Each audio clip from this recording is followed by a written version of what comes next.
let's make lemonade. Okay. Let's go to work. Stop! That's the signal! Go! Go! Six! It's beautiful!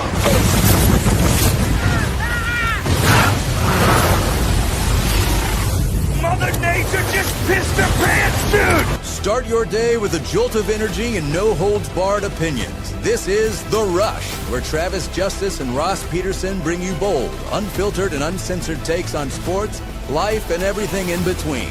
Buckle up and let's go.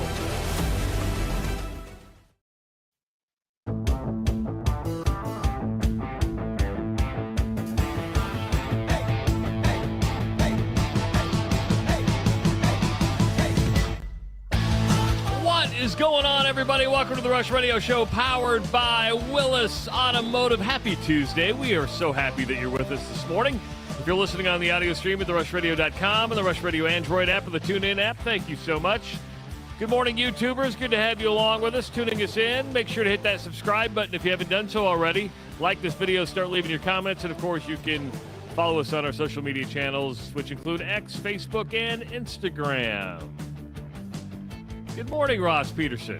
We're just like swaying to the music, having a little bit of fun, swaying. Sometimes our cameras are jiggling.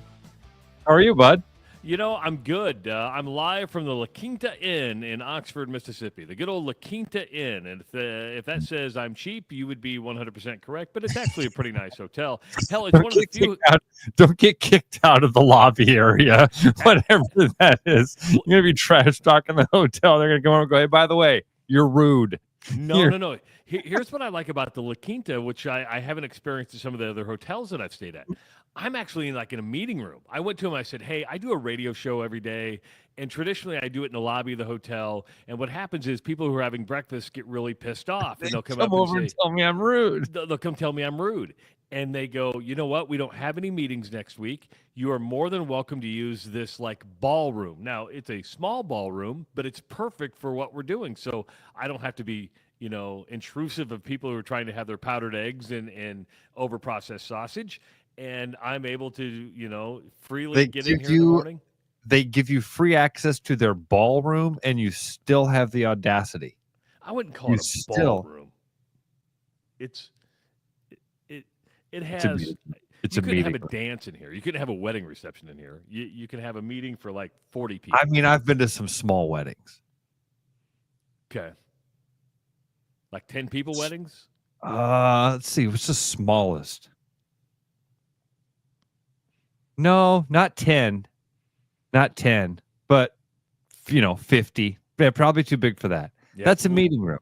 We used to have our family reunions in a room like that up in Jackson, Wisconsin. You're in here like sardines. Oh, dude! By the time, guys, when the family grew, so the deal was we always used to meet up at the farm, right? And then it got to be too much for Grandma. There'd be 35 people showing up at the farm, and Grandma felt like she had to take care of everybody hand and foot because she was a farm wife. And then so we decided, well, it'd be a lot easier if we just all meet at this hotel 20 minutes from the farm, and then we'll stay there, and then we can go to the farm in shifts. You know what I'm saying? You can get there, you can go there, and 5 people can be at the farm at one time. Grandma can handle that. Everybody else is back at the hotel. That was a great plan until people started having kids. Yeah, because then you start multiplying, and it gets to be 50 people in a room that size. One of my favorite. I tell these great stories about my brother. Okay, so my cousin Sandy marries this guy named Audie, and Audie, I've talked about Audie a lot. He went fishing with me. He's become one of my best friends. I love Audie, but we had never met Audie. He was literally Sandy's boyfriend, and he comes to the hotel in Jackson. My brother is in the pool swimming with his kids and a bunch of other kids, and I'm in the room helping get ready. And here comes Sandy, and she says, "This is my boyfriend Audie." I introduced myself. "Nice to meet you." I said, "Hey, hang out here. My brother is in the pool. I'll go get him and my nieces and nephews, and they can introduce themselves." So I go in the pool area and I say, "Brad, Sandy's boyfriend is here. Bring the kids in to introduce themselves." That's all I said. Sandy's boyfriend is here. Bring the kids in to introduce themselves. So I go back into the room and I'm hanging out. All of a sudden, door opens up. Here comes my brother. And he's like, all right, kids, come in here. And this train of children starts to walk into the room. None of them are my nieces and nephews. It's the random kids from the pool. He's like, all right, everybody, come in here. Say hi to Audie. Say hi to Audie. And it's like this. It's like 14 children walking in the room, all in line. They're all dripping wet. Hi, I'm Billy. Hi, I'm Susie. Hi, I'm Katie. And about the fifth kid, Audie's like, hi, how are you? And he looks at my brother and he goes, are all of these your kids? And my brother goes, no, none of these are my kids. My kids are still in the pool. They'll meet you later. All right, kids. All right, everybody back in the pool. Let's go. Just marching them in. Oh man, you asked me beforehand if I'm a La Quinta points holder, and actually La Quinta falls under the Wyndham rewards. There you go. And the answer to that is I'm not a big rewards guy, especially when it comes to hotels, because I stay at a lot of different hotels. I'm probably the cheap hotel guy. I don't go for the absolute cheapest. I go for that middle range. And so it could be a Marriott property, it could be a Wyndham property, it could be a Hilton property. So I'm not very committed to one brand over the other. So I haven't really signed up for the rewards points. Now, where I have done rewards more than anything is that I have a Chase Southwest card. So I've got like 4 free flights on Chase right now because I fly South. When I fly in the United States, I usually fly Southwest. And then just recently, I booked a family trip to Italy, and in order to get like $400 off the price, I got the United card. So I have a United card now, and I have a Chase Southwest card. So if I do points anywhere, it's with the airlines, but I wouldn't say that I'm an absolute loyalist to it. If Delta offered me a better flight, I'd probably take a Delta flight. What you said to me was quite interesting, and that is that you don't have a credit card. You're like my son, Owen. Owen does not have a credit card. And I don't have a lot of credit card debt. I have some, but it's manageable, and it's just for some purchases I make. But I don't have a credit card. I have several credit cards, but use 2 predominantly. Why don't you have a credit card? Just curious. I guess I want to call it healthy fear. That's of fair. what they can do, but I think it's probably there's a combination of factors. Number one, I was kind of taught that as a kid. If you don't have the money for it, you don't get it. And I'm not a rich guy, so it's not like I just walk around with tons of cash. You know that, Trav. I've lived a pretty tight lifestyle. But I was just taught never to do that, never to get into debt. Man, when I was a kid, I listened to Tom Coates a lot. Remember Tom Coates, Consumer Credit of Des Moines?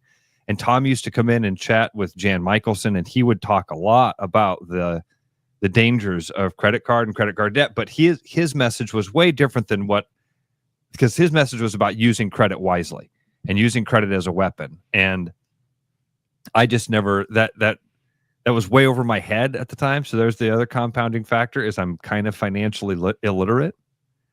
When it comes to that stuff, you know what I mean? It didn't make sense to me that you had to go in debt in order to be able to make money. But everybody I know has credit cards. They do it responsibly. They've done it and they've built credit. And then I found out when I went to go actually borrow money, because the first time I went to go borrow money was to get a wedding ring, and I had no credit. And that was the day I learned that having no credit is worse than having bad credit. That's true. That's why one credit card can just help your credit rating out tremendously, right? Yeah. I like to use credit cards for free money. And what I mean by that is, like my Discover card, I never use the Discover card. The only time I use the Discover card is when I transfer for a 0 interest payoff over a year. So they'll give me 0 interest transfer, and I always pay it off within the year, so I'm not paying interest on it. And you're going to say, well, yeah, but you pay a transaction fee. Yeah, but it's a lot less than what the interest would have been at 20%, right? And another reason, and like my daughter Mary is getting ready she needs to upgrade her laptop.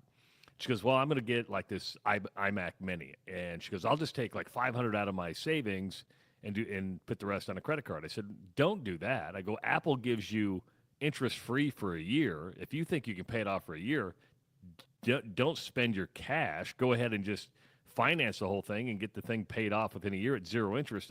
That's free money. Everybody has different philosophies when it comes to credit cards, but I have you thought? Now you're getting ready to go to Ireland. Do you think you want to get one just to? So it's funny. Coach Hersom says, "Don't you need a credit card for things like hotels and car rentals?" Well, my debit card works as a Visa card. Okay, your debit card can work as a credit card.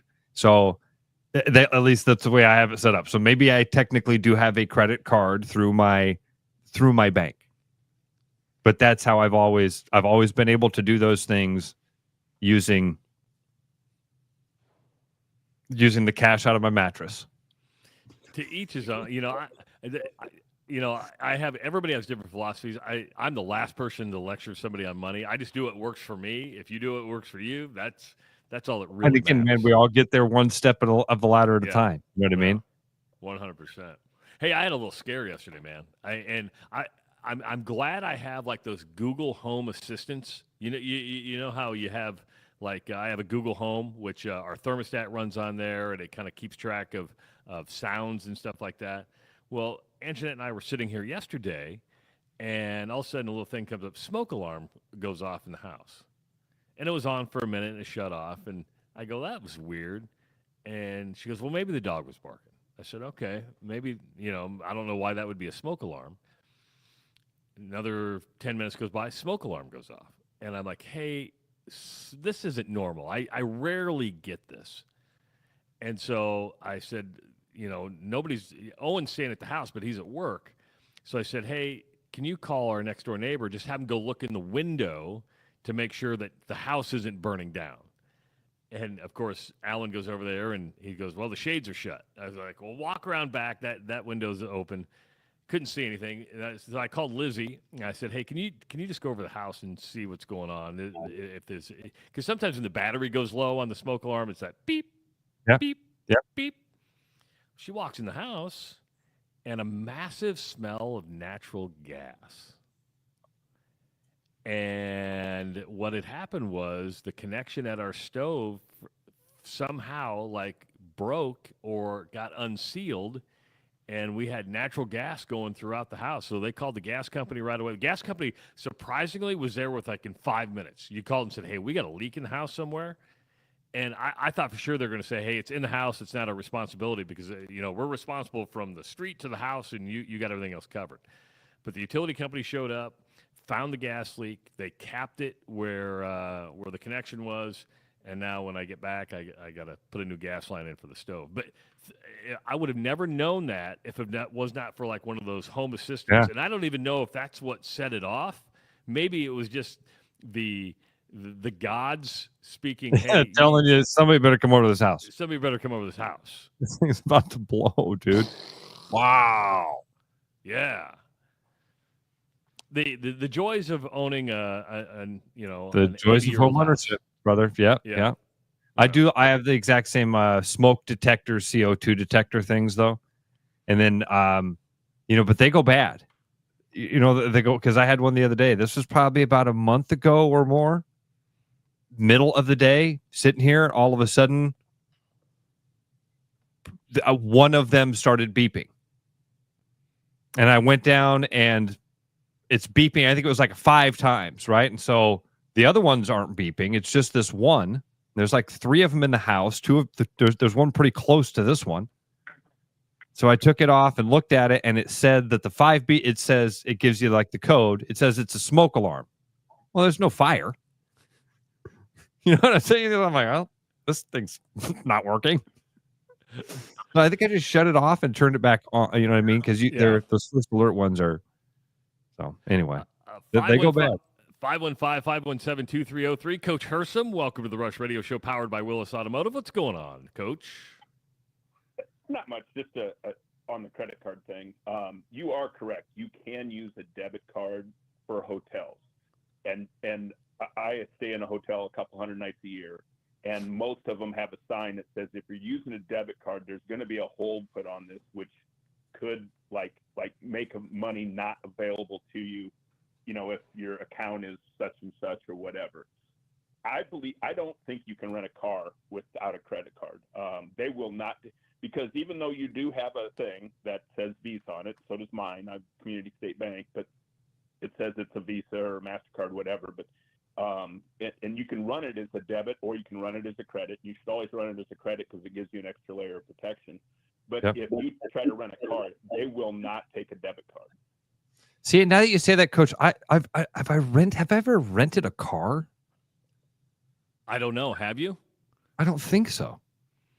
Coach, I'm curious. Yeah, you said you stay in a hotel a couple hundred nights a year. That's a lot.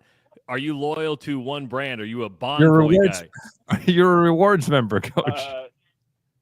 I am a Titanium Elite member with Bonvoy, which is the highest thing you can be before you're an ambassador. And the only way to get to an ambassador is to spend $27,000 a year, and I cannot do that. Okay, what perks does that get you? A Titanium Elite? Yes, it basically, I can check out at 4:00 in the afternoon. I can check in before noon if the room's available or whatever. They give you more points or whatever, which is nice. They give you like a bonus on points, and then those are always redeemable. Like when I go to the golf tournaments and stuff, I don't pay for a hotel anymore. I just use my points, which is kind of nice. Hey, just so you know, Sam at Budget up in Ankeny just texted me because he's listening, and he said he can't use a debit card, so I'm wrong. So apparently I'm wrong.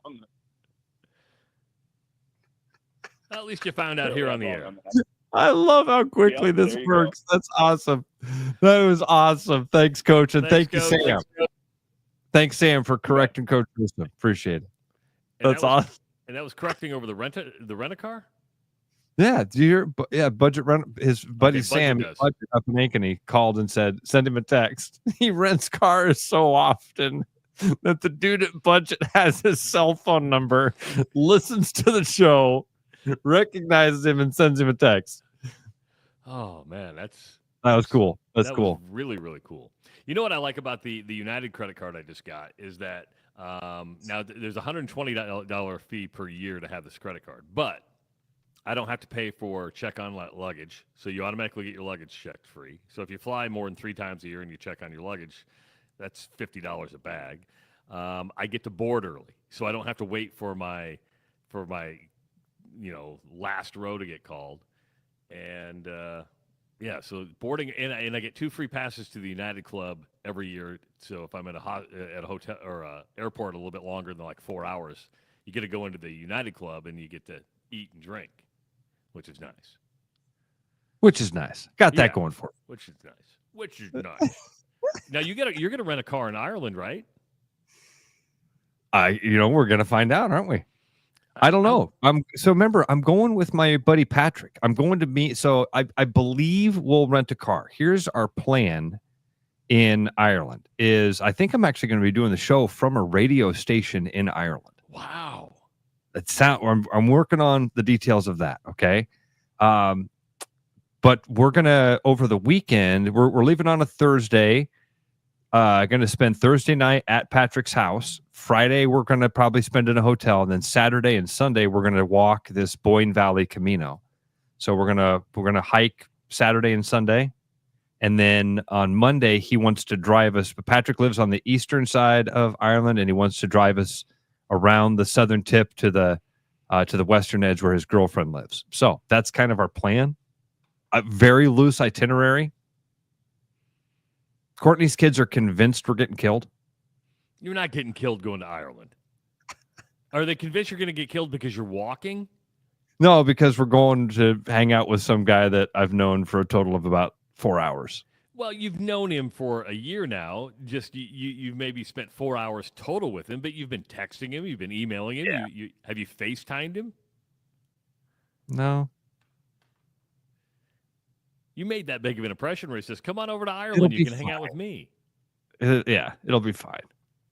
I think. I did talk to our mutual friend Pat yesterday, who's on his Camino.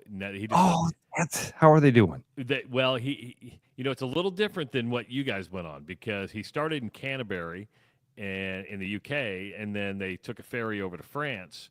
But it's a different Camino where it's maybe not as well marked as the one you were on. Not as many small towns with services in those small towns. And the first day was like 20 miles.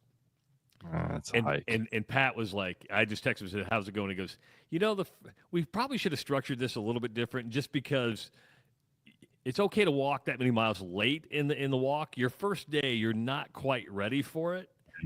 And so he texted me a photo at a restaurant yesterday, and he's like, finally, I just get to relax, have some bread, have some wine. But I think they're doing okay. Good. That's good. All right. Good deal. We got a lot to talk about today. I do want to bring up a subject before we dive into sports and everything coming up. Just to let everybody know what's coming up. The college football preseason coaches poll is out. Iowa State starts the season ranked number 21 in the country. We'll dive into that. A little bit of respect for the Cyclones.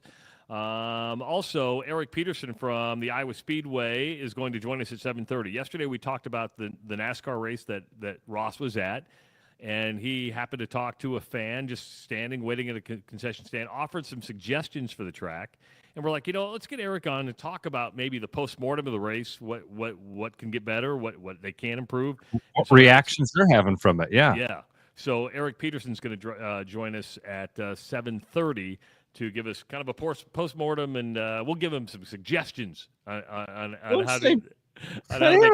Post-mortem. It just sounds. That's what it is. You're like, hey, let's just have a here's what it is. We're gonna break it down, and it's over. Let's talk about it. Ross, when it comes to restaurants, this happened to me yesterday. What means more to you? Quality of food, price of food, or service? Because we were sitting in the hospital yesterday, and we kind of realized after 8 hours in the hospital that, Abigail and her husband and their baby probably need a little time alone. So I said, hey, let's go to dinner. And they gave us this suggestion, which is called the snack bar. And Abigail goes, oh, man, when we go to the snack bar, that's like a special treat. And I'm like, well, what am I getting in here to? But they have a great happy hour. Now, when you hear happy hour, what do you think when you hear happy hour? I think drink special. Drink and maybe some foods, but appetizers, special stuff like that. So we go to the snack bar, and it's 4:30, 4:45, and maybe my first indication that their happy hour wasn't so hot was that there was nobody there. We were the first people in. Yeah. But we'd kind of committed to going there. So we sit down, and happy hour is only at the bar. You can only sit at the bar to receive happy hour specials. Okay. So like, all right. So they give you the menu, and they give you the drink menu. They give you the food menu. There's no prices on the food menu. It only says 20% off the oysters, or 10% off a hamburger, 10% off fries, 10% off a salad, and 10% off a soup. Those were our choices. So I get a house salad, which is no more than you would get for, let's say you got a steak at a restaurant and your salad comes first. It was no bigger than that, and nothing special. Had radishes, carrots, and onions on top of it. That's all I got. Greta got a hamburger, the hamburger and the fries, which were part of the happy hour menu, and Anjanette got a cup of French onion soup, which is fine. It was, and I got water. Greta got a Dr. Pepper, and Anjanette got one of the happy hour daiquiris. So, which is fine. I love how many times you keep saying "which is fine," which is fine, which is fine. This is okay, and which is fine, yes. Which is fine, which is fine, which only builds the butt that's about to drop. Okay. The boulder gets bigger and bigger above the coyote's head here. We're the only people in the restaurant. The only time I saw the server at the bar was when she took our order and when she brought our food. I never saw a server again. And literally, she's just behind a curtain. She didn't come interact with us. She didn't give us more water. She just left the bottle there. But she never came and said, hey, do you guys want more? How's your food? Is there anything I can do for you? And I'm like, okay, this is weird. This is just weird that I'm not having that interaction. There's nobody else here. You're standing right behind, and I was still kind of hungry after salad. I'm like, well, maybe I'll get that hamburger that Greta has. But again, she never came out to take said order. Okay. And so, I'm like, God, this service is just horrible. There's nobody else in here. I get the bill. The bill for what I just described, one alcoholic drink and three things that were on the happy hour menu, $60. And I'm like, okay, happy hour? I mean, 3 people, 8, and you got a drink. My I guess salad was what you were describing $13 for a happy hour salad. With the number of butts you threw in there, I was expecting it to be $100. The boulder got so big, I thought it was gonna be $100 hit that you dropped on my head. Maybe I'm just that cheap. That's great. It is. That's expensive. That's expensive for what you went through there. Well, again, but it's. I need to preface it. The food tasted great. It was like this really kind of. It was.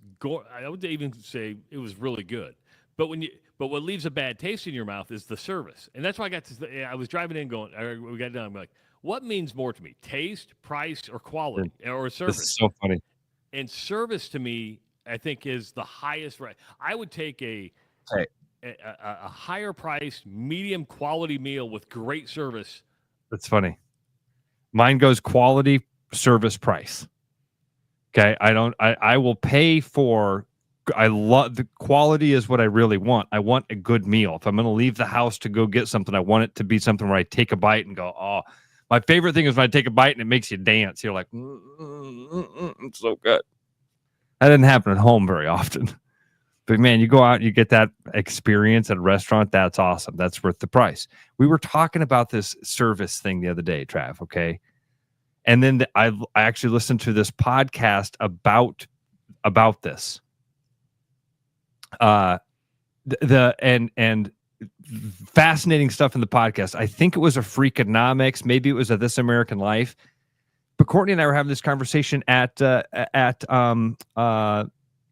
Iowa Tap Room the other night. Okay, our server was very good. He was not. He wasn't super personable. Okay, he didn't come over and, hey guys, my name's Tyler. How you doing tonight? Hope you guys are having a wonderful Saturday night. You guys got an evening plan? You know what I mean? That'd be me if I were a server. I'd want to be everybody's friend, right? Well, you're like that in normal life, by the way. Right. That's just like I'm annoying.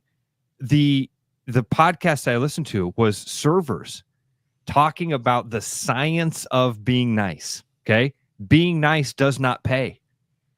When you are a server, being nice does not pay. Hear me out. Being mean can hurt you. But being nice will not get you more tip. It's like a fact.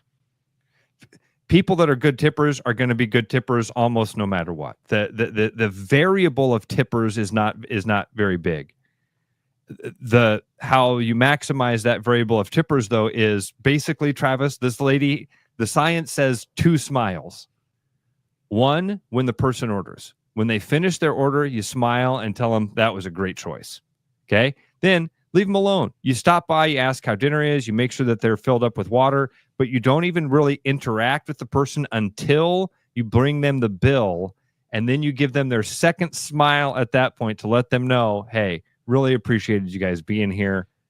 The key what you said there was the random touch point just to make sure you were okay. I never got that, right? And so I don't mind price if service is really good. The fact that I didn't see you once after that to say, hey, would you like more? Is everything okay? That's huge turnoff. Huge turnoff. Huge turnoff. And so I did not even tip 20%. I'm like, I'm not going to give you a 20% tip. Now, I probably went like 17, 18 because all I did is round it up to the nearest dollar, right? Or a whole dollar, so whatever that was. But I said, I'm not going to give you 20%. You didn't earn 20% in the fact that we were the only people here, and I only saw you when you took the order when you gave the bill. But yeah, to me, service goes a long, long way with me. So that was my experience yesterday. The thing with service that's funny though, I think that if you talk to like my buddy Tim Wilcoxon at the Iowa Tap Room, he would say of his servers, everybody is different. Everybody's idea of what the perfect service is a little bit different. For me, like Courtney, that's how it came up. Was Courtney was like, "Do you like it when a waiter comes and sits down at the table with you?" Because a lot of people get really turned off by that, right? No, I don't. You ever had that. that? I don't like that. See, it doesn't bother me at all. Doesn't bother me at all. I feel like, oh, hey, welcome to the family, Tyler. Ross would be like, "You want to have dinner with us? Hey, it's on me. It's on me tonight, man. Let me buy you dinner." Yeah. What's your favorite thing here, Tyler? 515-517-2303. Again, Eric Peterson from the Iowa Speedway going to be joining us at 7:30. As we head to break, I want to tell you about JR South Fork Ranch, because you need to saddle up and get ready to eat and drink at JR South Fork Ranch for the Iowa State Fair. And Ross, I saw this yesterday on Instagram. Brooks, who joined us yesterday, you can go back and watch that interview or listen to the interview. They're going to open up Wednesday. They're going to be open up Wednesday at the Iowa State Fair. And I think they're open till like 8 o'clock that night. So kind of that pre-fair party, but you can kind of get an experience of JR South Fork Ranch starting on Wednesday. And there's a lot of stuff to get. Trap, I've said this in the past, and we don't advertise it much. That's kind of like a little secret at the Iowa State Fair. Wednesday night is like a little secret of the Iowa State Fair. It's kind of like the hidden Easter egg. If you are a true Iowa State Fair junkie, you know about Wednesday night. Wednesday night, almost everything's open. Almost everything in the fair is open, except for the ticket booth. And JR's is home of the original Iowa State Fair lobster roll, taking it up a notch this year with the fresh lobster meat, topped with 3 dollops of creme fraiche, right? Yeah, you said and it crowned correctly. crowned with 3 heaping spoonfuls. The Rush Radio. With 24 karat gold, edible gold, and served on a split top roll in a decadent gold dusted duck fat. Sounds incredible. And we're going to be live at JR South Fork Ranch Friday from 6 to 8. So make your plans for the Iowa State Fair at JR South Fork Ranch at the Iowa State Fair, open on Wednesday. The Rush Radio is now on the free TuneIn app, allowing you to enjoy the show on Apple products and Android Auto. Download the free TuneIn app and search The Rush Radio to take Travis and Ross wherever you go. Your house wasn't built for bats, birds, or raccoons, but try telling them that. At Bats and Bugs Pest Solutions, we've been helping Iowans take back their homes for over 20 years. We use cost-effective, eco-friendly methods to solve wildlife and pest problems the right way. Whether it's bats in your attic, birds in the vents, raccoons in your chimney, or moles in your yard, we have long-term solutions. Call Bats and Bugs Pest Solutions today at 515-218-3400, and let's make sure your home doesn't become their home. The Royal Mile, where everyone's a wee bit British. The Royal Mile is downtown Des Moines' living room with classic pub favourites. Pair them with a glass of whiskey or an expertly poured Guinness. It's bloody brilliant. The Royal Mile, a proper British pub. There's always something new at Fong's Pizza. The patio is open and ready for you, your friends, and an ever-changing menu of tiki drinks. Or try our new noodle dishes alongside your favorite slice. It's all happening this summer at the new Fong's in the East Village. Thinking about buying a home? Get pre-approved in 30 minutes with Gary Presnell at Northwest Bank in Des Moines. Gary offers first-time home buyers programs, VA, FHA, IFA, and conventional loans. Call Gary at 515-975-6767 or find his profile at nw.bank. Member FDIC Equal Housing Lender. You know, Brian, at Central City, we really do have the best selection around. I know. High-quality stuff you can't find anywhere else. Whistle Pig Plantation Rum. Yeah, and over 150 of the best scotches on earth. And a ton of bitters, mixers, and more. You know what we are? High class. Definitely high class, yeah. Make way for the natty. Okay, maybe medium class. Central City Liquor is home of the 10% cash coupon. And the Wooden Nickel program.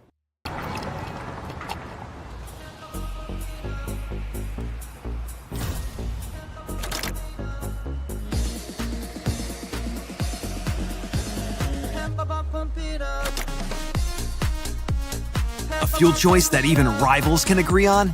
Now that's worth the hype. cheaper, cleaner, and homegrown. Pump it up with unleaded 88.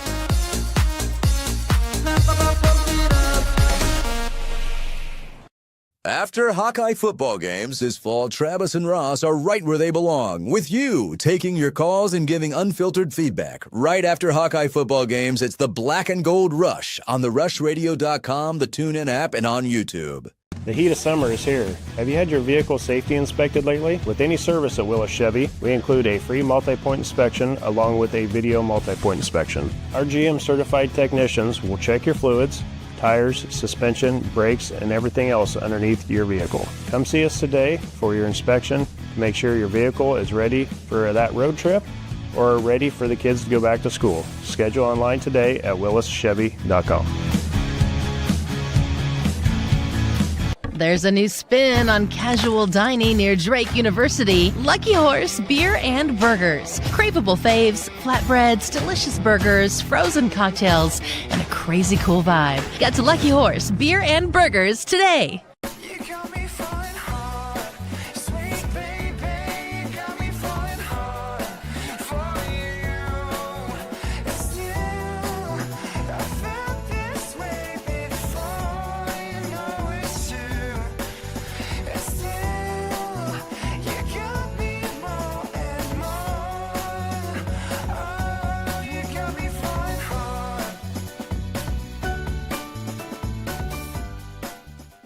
The best bread is made from scratch, freshly baked with locally sourced ingredients and love. At Big Sky Bakery, we take great pride in our delicious products. We know you'll enjoy them almost as much as we enjoy baking them. Find us at the downtown Des Moines Farmers Market every Saturday. Back like a rash you thought was gone. Travis and Ross aren't contagious, but they are addictive. It's the Rush Radio Show, powered by Willis Automotive.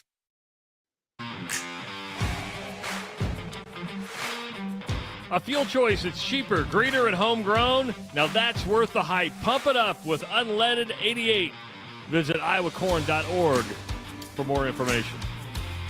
Welcome back to the Rush Radio Show, powered by Willis Automotive. If you're still looking for a cask strength, single barrel Knob Creek bourbon, make sure to head down to Central City Liquors. Brian Duax wrote us last night with a really weird request. It's weird because, did you not get that text? Oh, yeah. Dude, I kind of forgot about this, honestly. Yeah. Man, Travis, you made this beast. I made this beast. Is your fault. Yeah. Weren't you the one that said, we'll even sign your bottles if you want us to, we'll bring down. I thought, wasn't that you that said that? And maybe you said it in jest. No. I said it, and we signed bottles on Friday when we were live at Central City Liquors. What I didn't expect was Brian to write us back and say, hey, could you guys come in on Friday when you're in town and sign the remaining bottles because people are asking for them? I didn't expect that. So it looks like we might have to swing by Central City Liquors and sign, the remaining bottles. I'm hoping the bottles are gone by Friday. That would be ideal. It's a fun thing, but it's a surreal thing, and it, in a way, it does make me uncomfortable. It makes me feel local celebrity, very local. But I don't know why. I love it. I'm honored by it when people ask me to do that, and I'm not like, oh my God. There is a thing I'm like, this is unbelievable. This is wild to me. This is cool. This is so cool. So yeah, well, I'm gonna stop by. I'll sign some bottles of Knob Creek for folks.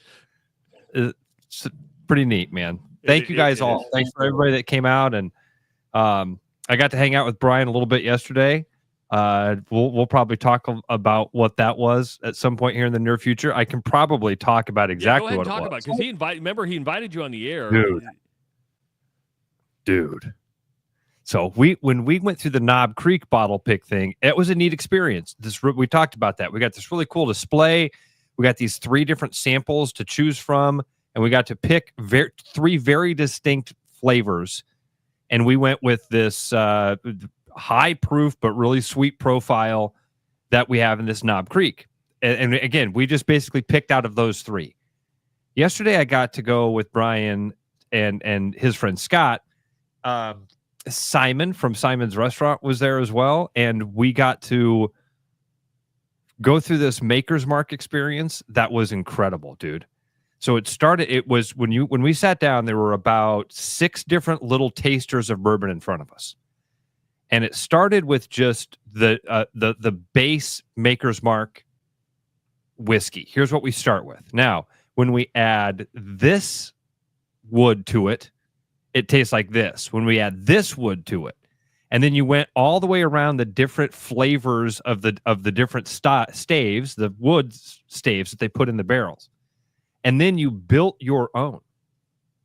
And you said, I like this one a little. I like this one a lot. I don't like this one at all.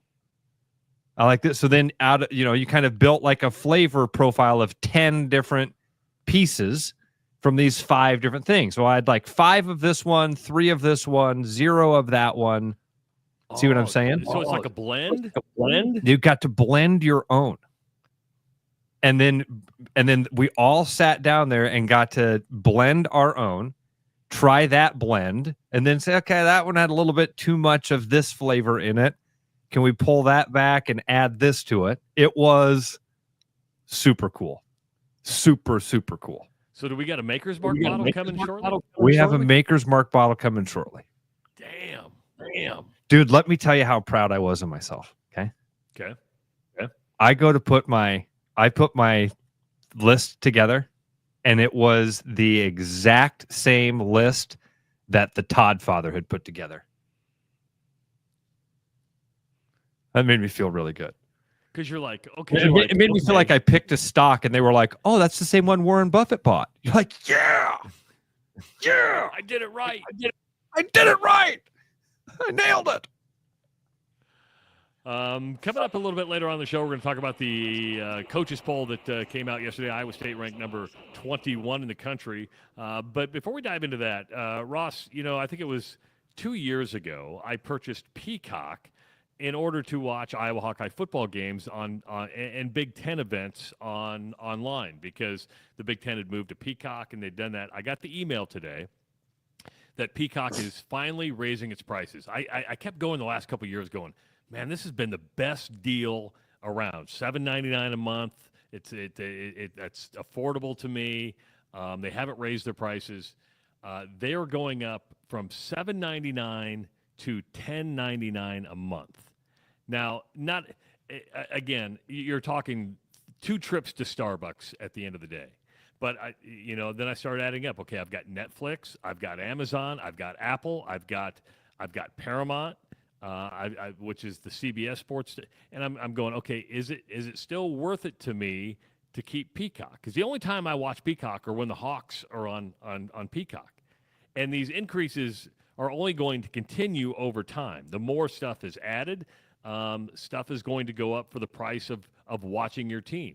Now, you could go I go month to month. I could shut it off one month, turn it on the next, but that's just a pain in the ass, so I just keep rolling it over. Is there a price? There's probably a price point with Peacock that I wouldn't pay for it anymore, and that's probably about $15 a month. I'll probably keep it at the $10.99, but they've figured it out. They came to that. They came to that number. They came to that number very carefully by having this exact conversation. How much can we charge before people? We're going to lose people. We raise it 50 cents. We're going to lose some people. But isn't that funny that it lands? It's almost like Vegas when you go to place a bet. You're like, hey, what are the odds on this game? Because I think the Hawkeyes are going to win this game by about 7-8 points. And you look at it, it's 7.5. And you go, crap. How much would I pay for it? I'd probably pay around $11. $10.99 it is. Because I don't have. They factor in if so many people stay and so many people drop off, you're not losing any revenue at the $10.99 mark. They're going to make more. They figured it out that they're going to make a little bit more. I don't have Peacock, and whenever there are games that are on Peacock, I honestly just go someplace that has it, and that is either my dad's garage, a bar, or Travis. I will admit that I get creative on the internet. Which is fine. And if you ever called me and say, "Hey, can I have your Peacock login?" I'd be like, "Yeah, I'll give it to you." That's a good point too. I didn't even think about that. That's another way I've watched Peacock is calling friends and saying, "Hey, don't you have this?" I see that dude from Iowa pays for ChatGPT, and I do too. I pay the $20 a month, and a lot of people are like, "Why are you paying for that?" Well, it's believe it or not, the paid version is a lot better than the free version, and you're able to do some other things, and I think it gives you better results. To me, ChatGPT is still the best for me. It's found my voice because I use it a lot. So when I do use it, it writes in my voice. I have the 4.0, soon to be 4.5. But again, if that ever goes above that $20 mark, if it ever went up to like 25, I'd be like, nah. I'm just going to use Grok, or something like that. But, paying for services. Johnny has a good idea on Paramount. This is always a good idea on these subscription-based services. And I hate the game, not the player. Call and cancel. Call Peacock and say, I'm canceling. This is ridiculous. And see what they say. Because Johnny says there's a chance that they'll offer you a year for $20. And that's no different than like gaming the credit card system like we were earlier. Hey, if you're going to offer me a transfer balances of zero interest for 12 months, okay, I'll keep you. Well, around. Dude, that was the decades-long direct TV Dish Network game. Was, you'd sign up for 6 months or a year on one of them, and right as it was getting in, you'd say, I'm going to the other one. And then you'd call the other one and say, I had both dishes on my house for a decade. Because you just bounce back and forth. If you call one, they go, we'll give it to you for this price. And then finally I'm like, wait, I could just stream all this stuff for way less. And now, just like everybody said was going to happen, that a la carte life now costs me almost as much as, and I don't have all the ones you do, Trav. I have Netflix and Hulu. I'd have to add them up, honestly, more than I want. Yeah, well, and I'm paying like $86 a year for YouTube TV, and I would agree with what somebody's saying in the chat, and that is, they're figuring the shared password things out. Peacock and Paramount really haven't yet, and maybe it's because their market penetration isn't what a Netflix isn't what a YouTube TV is. So these bigger ones, you're right. Yeah, my kids can't log into Netflix. What I don't like about the YouTube TV, when I signed up for it, I got the family share plan. Well, what that really means is your family has to be in the same damn house as you. I mean, they have to literally be living more in than the one house. TV is what it means. Yeah, it's like, well, if I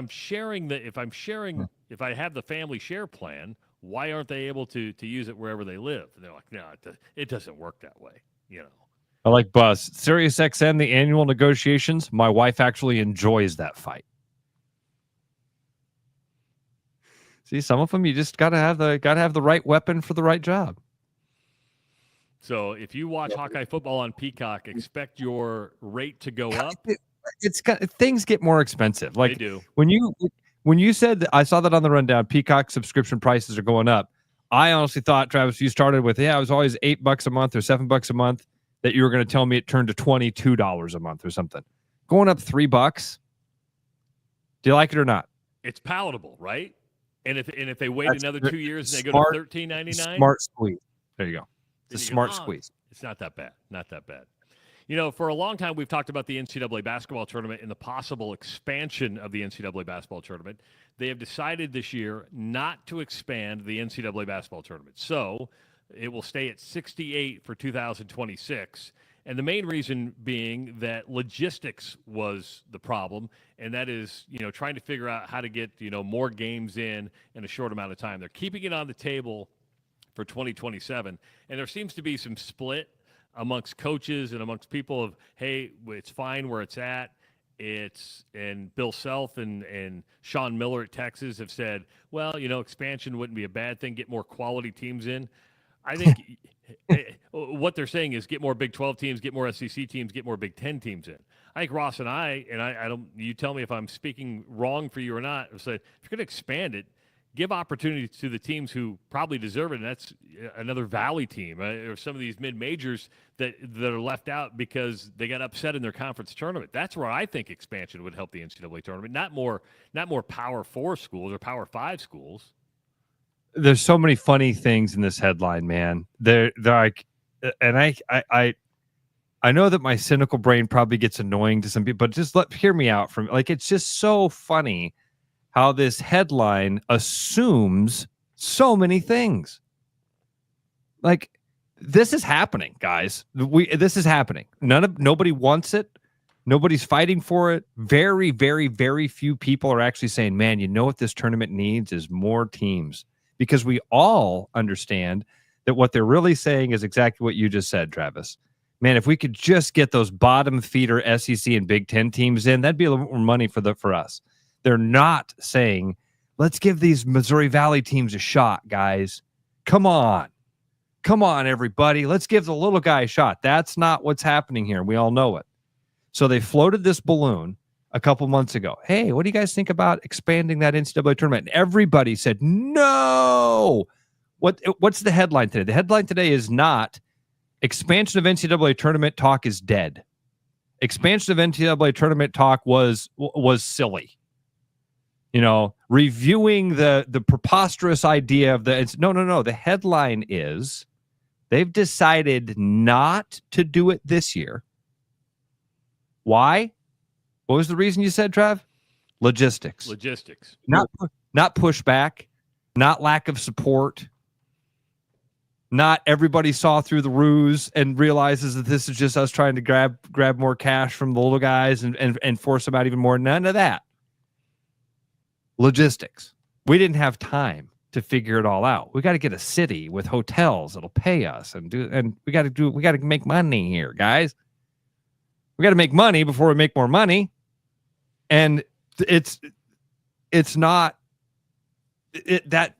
everything about this is comical because the minute it got announced, it was like, hey, you know, they're thinking about doing this. We said on here, oh shit. This is one of those balloons. That's happening. That's going to happen. And here's how it's going to happen. And they'll put out an announcement in a couple months that say, oh, yeah, by the way, we decided to shelve that idea for a little while till we can figure it out. It's not going to help a little. I mean, everything that you just said there, Trav. And this is how they kind of like condition us for it. I don't know what I mean. It sounds like I'm Alex Jones and I'm talking about how we all get brainwashed and stuff. But in a way, it's kind of true, right? They tell you the idea. And you go, that's a really bad idea. And they go, yeah, we agree. That's a really bad idea. Yeah, so we're probably going to not do that idea this year. What do you mean this year? What the hell do you mean you decided not to do it this year? And it's almost like, man, we were real close, but we just couldn't get those logistics down. And we couldn't secure arenas. We couldn't secure, how this would go with the TV partners. We're going to need some more time to really work this out. We didn't have Trina Flack's number yet. We couldn't figure it out in time. And what it does is it builds more angst because what's going to happen in March? The day after the Big Ten tournament, 2 hours after the Big Ten tournament gets over, they have the selection show, and your team's going to be left out. And when your team is left out, the first 4 out, you're like, if they just would have expanded this year, we would have been in. Trav, let's take it one step further. I would bet money right now on long odds that whoever that NCAA tournament bracket representative is, the selection committee guy or gal that goes on CBS, you know what I'm talking about. Yep. They do the selection. They'd go through the teams. They go, all right, now let's put him on the chair and put him to the fire. And they bring him on. They throw softballs to him about everything. I bet that person brings this up. I bet that person in that moment says, this is such a hard decision. This is exactly why. We need more. If we could do this, then we could get the Bradleys of the worlds in. We'd have more Drakes of the world. The UNIs would be playing with us. If people just would let us do what we want to do, we'd be able to fix this problem. I go short of guaranteeing, but I bet you on Selection Sunday. The NCAA went to the field of 68 in 2011. And what has that done over time? Okay, over time, it's built more angst. So they'll go to 72 or 76. Do you solve the problem? The answer is no. Because in 10 years, you're going to be like, we're why should we be left out? And then they're like, well, maybe we need to go to 80 teams. Maybe we need to go to 82 teams. Maybe we need to go to 84 teams because, there are quality teams that are being left out. It's creating that demand and then waiting the right amount of time to plant the seed. I'm with you. They've planted the seed here. Expansion is going to happen, and you can say it's for money. You can say it's for giving more people opportunity. It's whatever it's for. It's happening. Yes. They move you, Travis. I love that your book. They keep moving your cheese. They do. That's all it's going to be. They're right, because it used to be, man, that poor 65th team. That poor 69th team. That poor 73rd team. When we've got this system in place in college basketball right now that I think is absolutely perfect, used to be. I can't say this anymore because it's idiots like the Big Ten who have 45 teams in their conference, so not everybody can even make the freaking conference tournament anymore. So it used to be that in basketball, everybody had a shot. Everybody. You had to win your conference tournament. But everybody had a shot. Everybody was thrown into that great big pool, right? Everybody. And if you won your conference tournament, you got thrown into that NCAA pool. And then you could go and you could fight through that. And now they've even changed that system that they had that actually gave everybody a legitimate shot in a postseason. They've consolidated things in a way that prevents that. And now they've got to expand the tournament in order to allow more teams. If it ain't broke, don't fix it. But they're going to try to fix it. And tinker. It ain't broke. So at least it's not going to happen this year. But you can almost guarantee in 2027 you're going to see either 72. That's what that headline says to me, Trav. That's what between the lines says to me on that headline. Could we read the headline to me again? Because I started to write it down and I was like, oh, this is too good. Wasn't it they decided? Yeah, NCAA decides not to expand NCAA tournament in 2026. And they make sure to put that year on there. Exactly. We decided not to do this right now.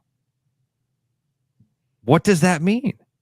But you leave the door open. There's a little crack right there. And actually, it's not a crack. It's like half open. It really is. It's not even a crack. But we're going to, again, it's not solving the problem. You'll still have people who are mad they didn't make the tournament. You're still going to have teams that have an RPI or a certain ranking where like, we deserved in over them. Happens every year. It's happened since the NCAA tournament started. You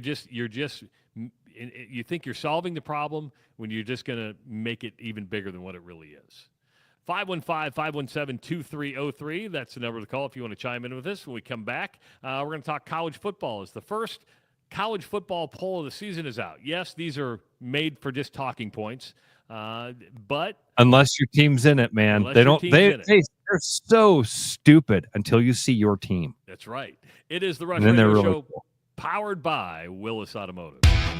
The Rush Radio is now on the free TuneIn app, allowing you to enjoy the show on Apple products and Android Auto.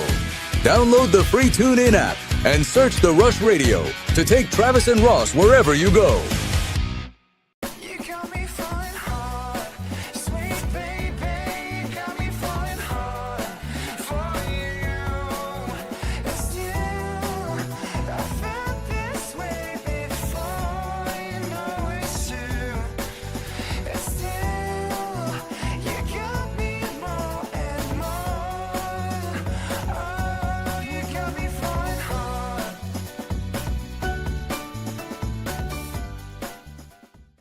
Your house wasn't built for bats, birds, or raccoons, but try telling them that. At Bats and Bugs Pest Solutions, we've been helping Iowans take back their homes for over 20 years. We use cost-effective, eco-friendly methods to solve wildlife and pest problems the right way. Whether it's bats in your attic, birds in the vents, raccoons in your chimney, or moles in your yard, we have long-term solutions. Call Bats and Bugs Pest Solutions today at 515-218-3400, and let's make sure your home doesn't become their home. Cars basically do three things. They go, they stop, and they turn. If any of those aren't working right, bring your Infiniti into Willis Infiniti and you'll get $50 off per axle brakes to help it stop, and you'll get $25 off an alignment to help it turn. Then you can go with peace of mind. Give us a call or visit us online at willisinfinity.com to schedule your appointment today.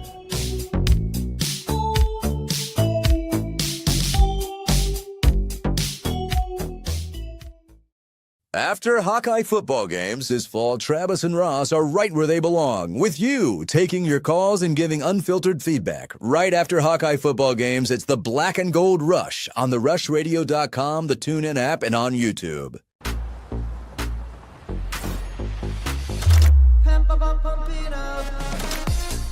A fuel choice that even rivals can agree on? Now that's worth the hype. Pump it up with Unleaded 88.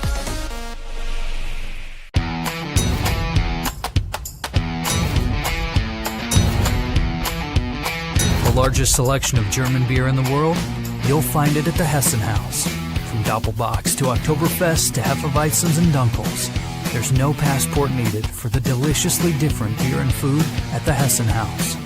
So grab your friends and make it a fun night out. The Hessen House, 4th and Court, Des Moines.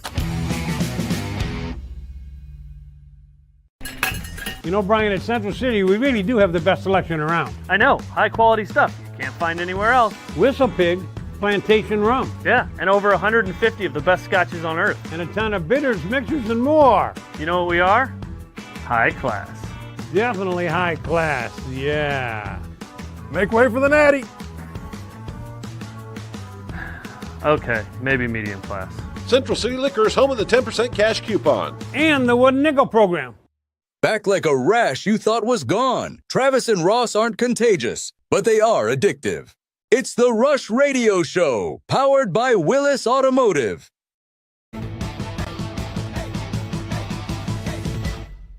Hour number 2 of the Rush Radio Show, powered by Willis Automotive. Happy Tuesday, everybody. You've been with us through hour number 1. Thank you for tuning in. If you're just joining us, thank you for finding us on the rushradio.com, the Rush Radio Android app, or the TuneIn app. If you're watching on YouTube this morning, hit that subscribe button. Like this video, and of course, you can leave your comments in the comment section. You can also follow us on X, Facebook, and Instagram. Jeff is just having a hard time with our with his volume.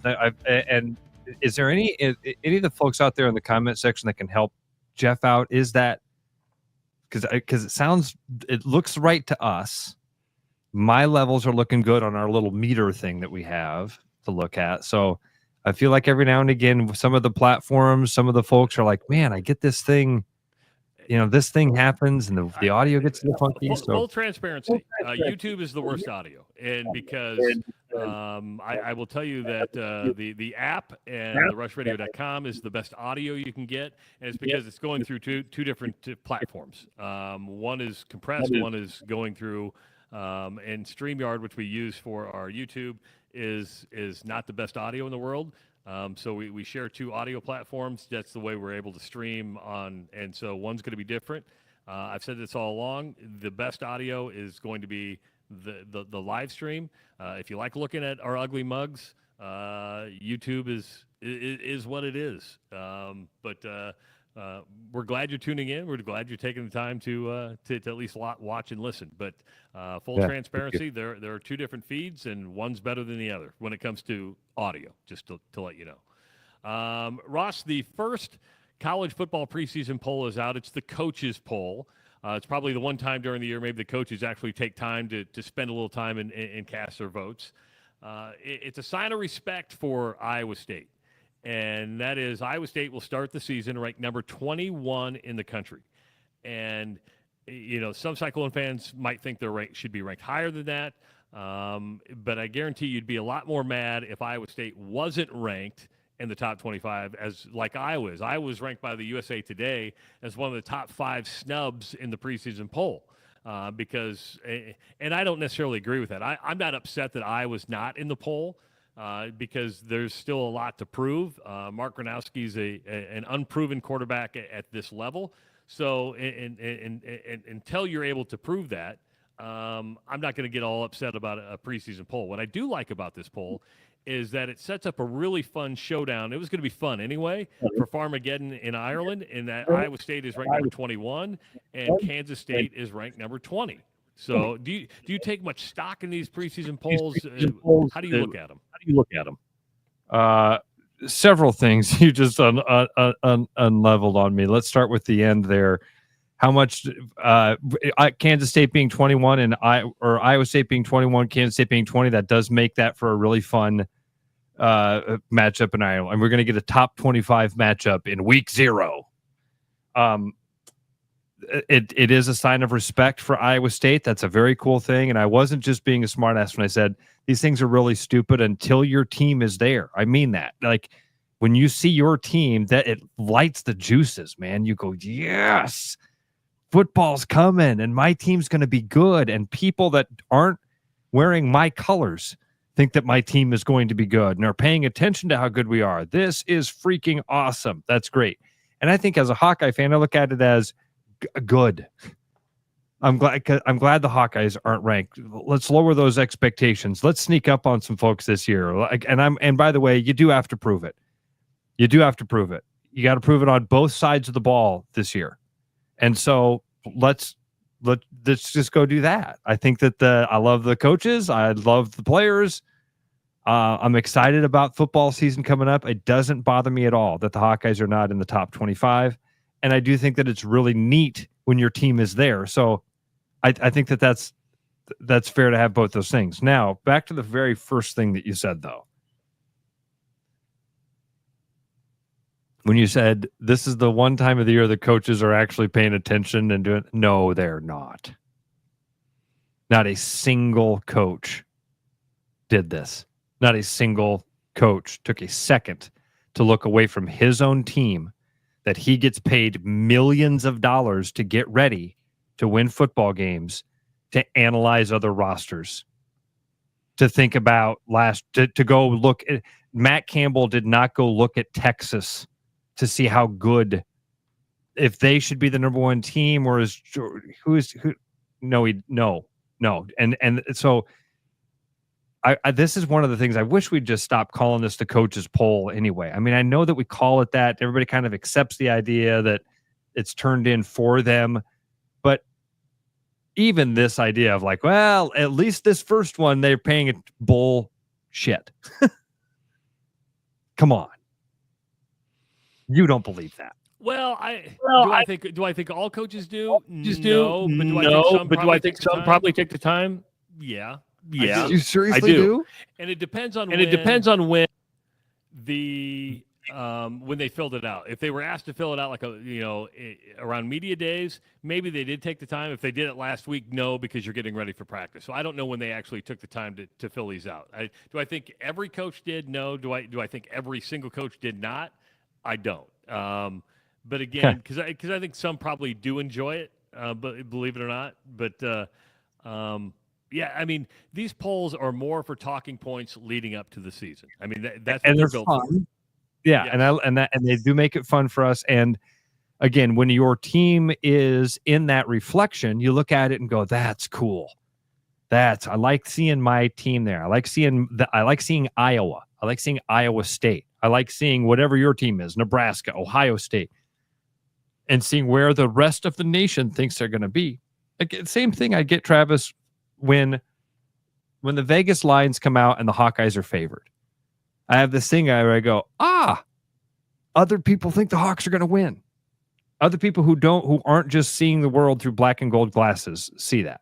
So I do get excited when the Hawkeyes are there. And when they're not there, I see it as like, okay, this is for talking points. And it does mean that people out there think Iowa State's going to be better than Iowa. It does mean that people out there think this Iowa State Kansas State game is going to be a really, really good football game. I saw the line come out for it. Did you see that, Trav? I remember being surprised. I remember being surprised. I'll see if I can find that line here quickly. While you're finding the line, there are 5 Big 12 teams ranked in the top 25. Of course, Iowa State comes in at number 21. Kansas State, Iowa State's first opponent, comes in at number 20. Arizona State will start the season at number 11. I'm not sold on the Sun Devils. Of course, they lost their running back, who was like that little Sherman tank that just made things happen and kept them in a lot of games. You have BYU at number 23, Texas Tech at number 24. So the highest ranked team is number 11, Arizona State. The lowest ranked is Texas Tech at number 24. The Big Ten has teams ranked. They have 6 teams ranked. Ohio State number 2, Penn State number 3, Oregon number 7. Then Illinois comes in at number 12, Michigan number 14, Indiana number 19, and Iowa comes in at number 33 as one of those teams receiving votes. Listen, I know why Indiana is ranked number 19. Indiana is ranked number 19 based on its performance last year. They lost a lot of dudes, and they lost a really good quarterback. Okay, so you said earlier, like, when Iowa State, if they're ranked 21, you said if if Iowa State weren't ranked, Iowa State fans would be mad about it, right? They should be. And they should be.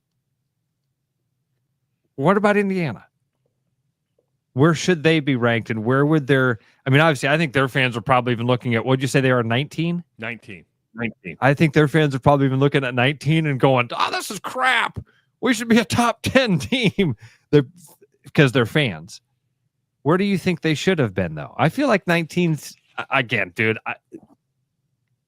I'd be doing the same thing a lot of these, I'd be going off last year's schedule, going off last year's record. Where would you put it? Well, I probably would have put him in the top 20, but it's just one of those things you're like, and you're laughing and you're going, you would have put him there anyway. You would have put him there anyway. But I would have thought deep down they would have been one of those teams just receiving votes, much like Iowa. I mean, who's been more consistent over time? Iowa, or Indiana. But that's what you're doing here. You're looking at the brand. 100%. I was actually going to ask you. And look at the top 10. Texas number 1. Ohio State number 2. Ohio State number 3. Georgia number 4. Notre Dame number 5. Clemson number 6. Oregon number 7. Bama number 8. LSU number 9. Miami number 10. I mean, dude. Or if you or top 10 based off brand alone.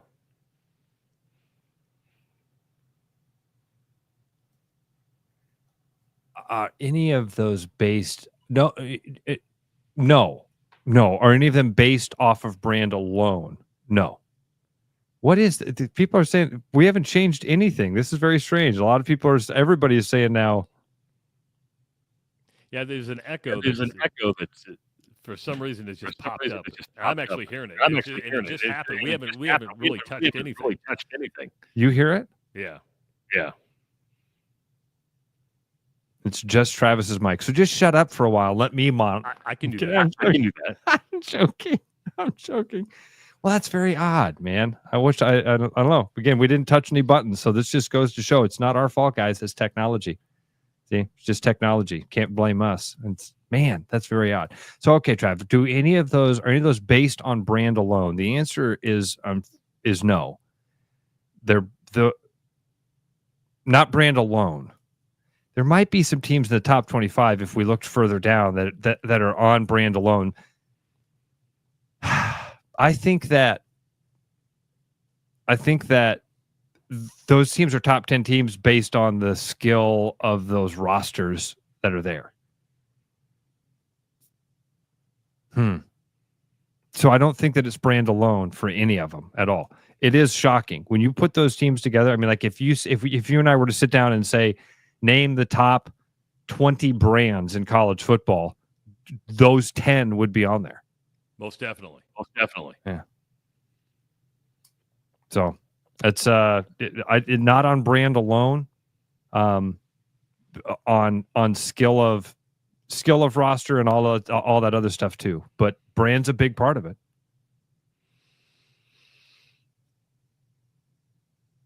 I'm just looking at more. How about this? Oklahoma. Not in the top 25. First time since 1999. Not in the preseason top 25. There's one of the big brands of college football.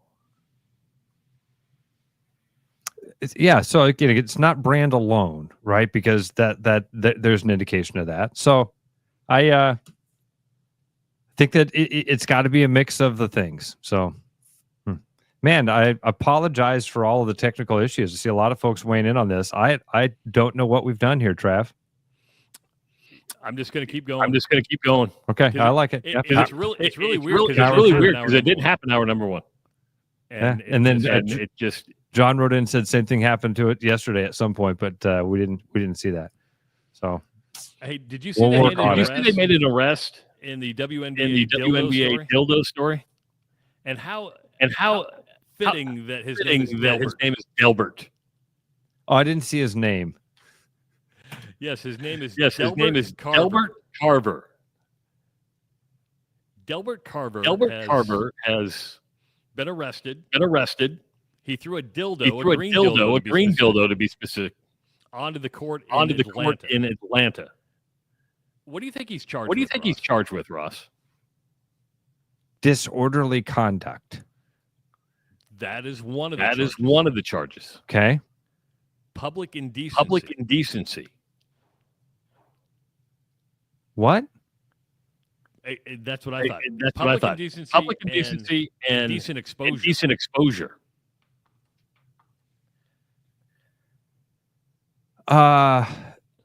Indecent exposure? When I think indecent exposure, I think of a guy with a trench coat flashing somebody. Yeah. Dude, some of this stuff is sold at Target.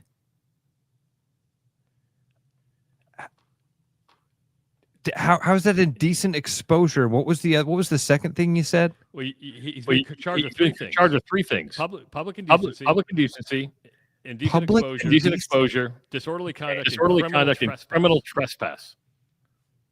I guess threw something onto the that's trespass. That's the trespassing.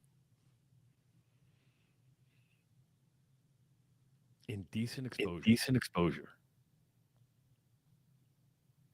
I don't understand a couple of those charges, man. I guess the trespassing one because he threw something onto the court, and I guess the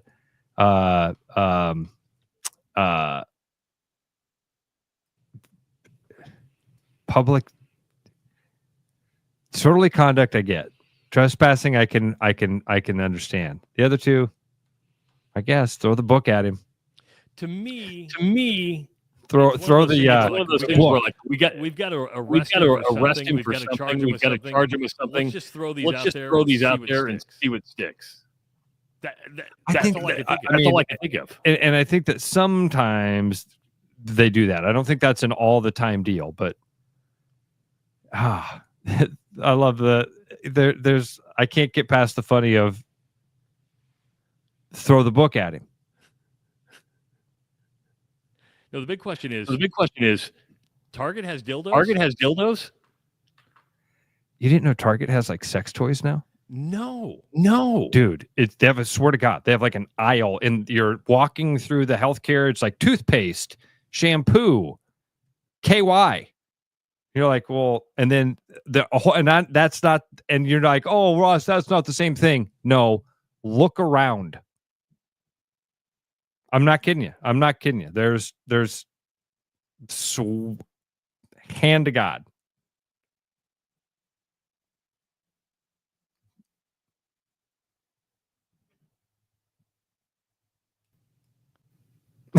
East Side. Bus says East Side. Target apparently a little bit different over there. I am. I know, and Walmart too. I did not know that. It's like in the healthcare thing. Well, I mean, they want to be something for everybody. Go ahead, justify it. Here we go. I'll sit back. I'll just sip my coffee while you talk about it. No, what I mean by that is that when they see an opportunity to make money and they see these shops popping up, they're like, okay, we're going to save you a trip to the sex store superstore. Why not sell it here? We'll be discreet. We'll sell it as a therapeutic vibrator. Therapeutic massager. Yes. I ain't making it up.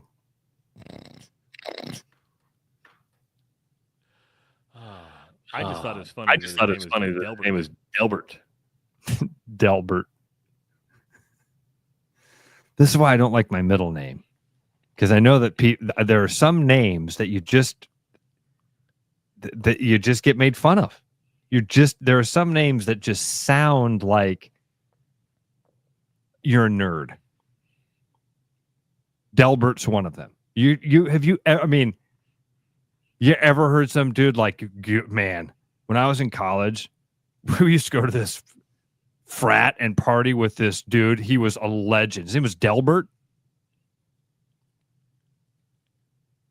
Maybe, what if that's Bert Kreischer's real name, is Delbert?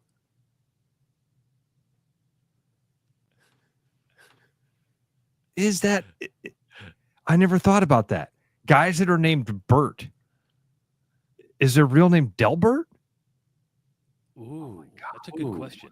I don't know the answer to that. What is your middle name? I don't want to say it. It's not Delbert, but it's close.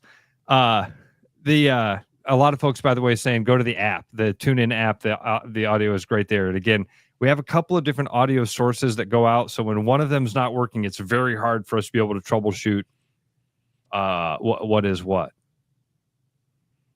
Gertrude is a name that you would hear and go, okay. What'd you say your middle name was again? Arthur. There's nothing wrong with Arthur. I loved my grandpa Art. He even went by Junior and Pete. Okay. People didn't even know my grandpa's first name because he was like, hey, just call me Junior or Pete Peterson.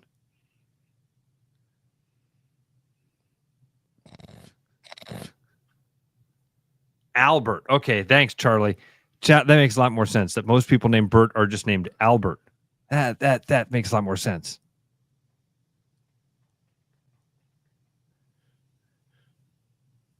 What other names are? Because Richard is Dick. Yeah.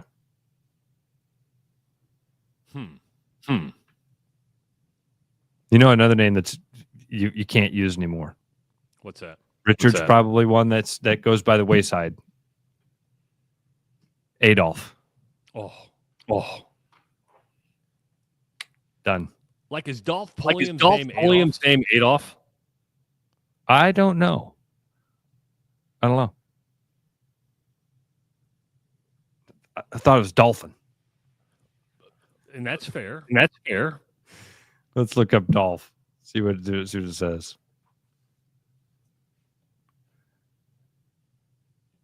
For Dolph Pulliam, let's see, Wikipedia, Adolphus. There you go, Adolphus. That's probably a name you don't see that often either, right? Adolphus. Thank you, Charlie. Adolphus Pulliam. That's a legend. Like that name. That's a Des Moines. That's a Des Moines legend.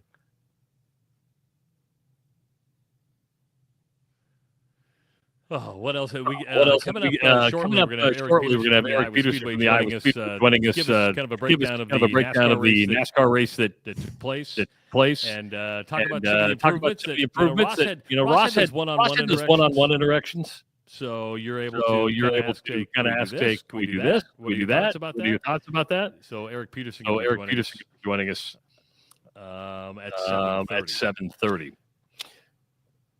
What are you looking at? You're off your game, aren't you? Well, it's because I got an echo in my ear. Man, what the hell is going on with that? It's weird. It just happened at like 7 o'clock. And JT says the same thing. Now, so one of our audio sources is looping back through. Whatever's in your ear is happening there. That's odd. Yeah, because it was working fine, and then it wasn't working fine. But as Ray said, it sounds good. Now it's gone. It is gone. Honest to God, I don't hear. Really weird. It's only on your end, so I can't help at all because I hear nothing. Yeah. It sounds great to me. If everybody could just come over here, come on over, everybody. I'll plug in a speaker. I could run a speaker onto the roof here, and we could have like a little party in the front yard. There we go. It was gone for a second. And now it's back. And now it's back again. God. All right. Well, because we're going to have Eric on for a little while. I can try to handle most of that interview if you want. So that way, because if it's only on your end, I can do that to make it a little bit easier for everybody to listen to, because I'd love to be able to just chat with Eric about, some of their responses. Ryan says, no issues for me on the app or YouTube. Wild, whatever. It is. Technology is a wonderful thing. It's great until it isn't. Always works until it doesn't. 515-517-2303. That's the number to call. And you don't have to call to complain because you've done that enough in the chat. When we come back, Eric Peterson from the Iowa Speedway joins us on the Rush Radio Show. Powered by Willis Automotive. I'm loving these wooden nickels. I suppose everyone is catching. Just spend $20 to get a wooden nickel. $20 to get a wooden nickel. Collect 10 and add up the savings on your next purchase. Some of these are worth $5. That could be huge. I know, right? That's why you have to spend $20. That's why you have to spend $20. 25. Collect 10. It's like money back to you. Spend 20, get another wooden nickel. Spend 20, you get another wooden nickel. Collect 10 and add up the savings. Collect 10 and add up the savings. It's huge. Home of the 10% cash coupon. And the wooden nickel program. It's huge. Hi, I'm Josh Romick, Service Manager at Willis Lexus. And I want to take a moment to share our smoking hot deals we got going on for the month of August. Right now we got a 20% discount on brake pads and rotors, and also a 50% discount on alignments with the purchase of 4 new tires. That's a $90 value. And don't forget to ask about our Lexus Tire Price Match Guarantee. Give us a call to schedule or visit us online at willislexus.com. Thank you for watching and stay cool.